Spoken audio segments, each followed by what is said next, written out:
anataka toba. Mungu anataka toba. Mathayo 13. Mathayo 13 45. Tena ufalme wa mbinguni umefanana na mwanabiashara mwenye kutafuta lulu nzuri. Yesu anasema ufalme wa mbinguni umefanana na mwanabiashara mwenye kutafuta lulu nzuri, naye alipoona lulu moja ya thamani kubwa, alikwenda akauza alivyo navyo vyote akainunua.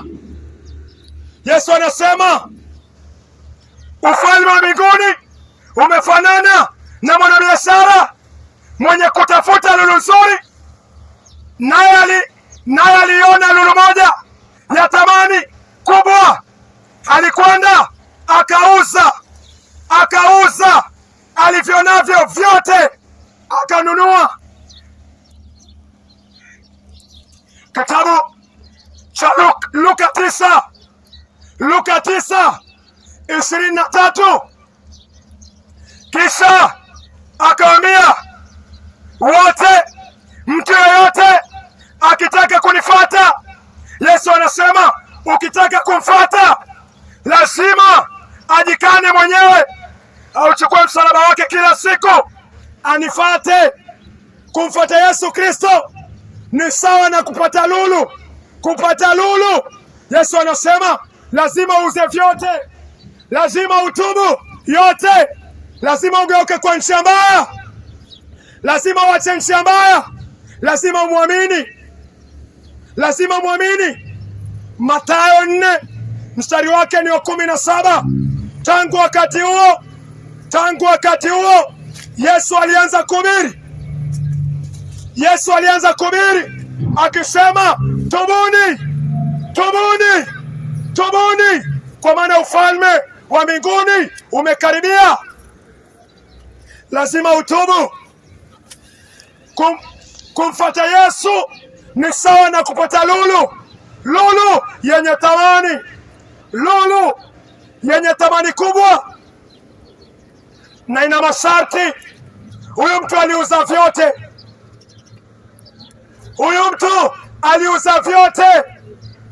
Kutubu inafanana hivyo. Kutubu inafanana kutupilia mbali makosa yako yote na kumwamini Yesu Kristo. Kuamini damu iliyomwagika msalabani imekuosha dhambi zote. Mungu anataka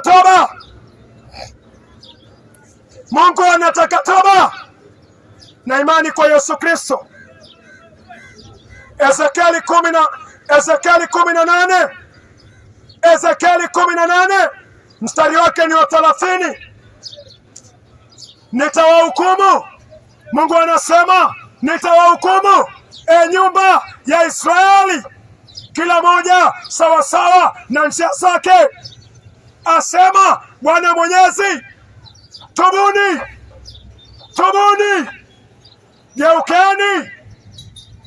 geukeni kutoka makosa yenu yote.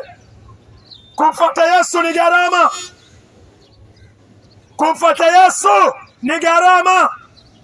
Lazima ukiri yote, lazima utubu yote, lazima uamini damu. Mathayo 26:28.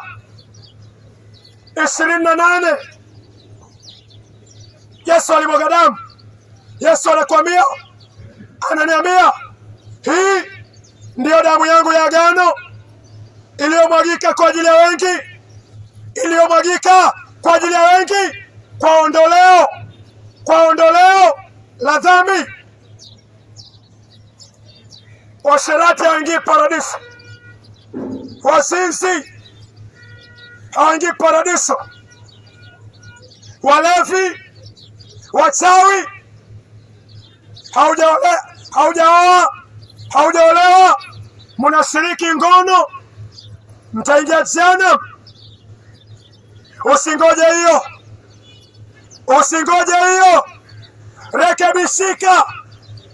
rekebishika kwa kutubu na kuamini damu ya Yesu Kristo.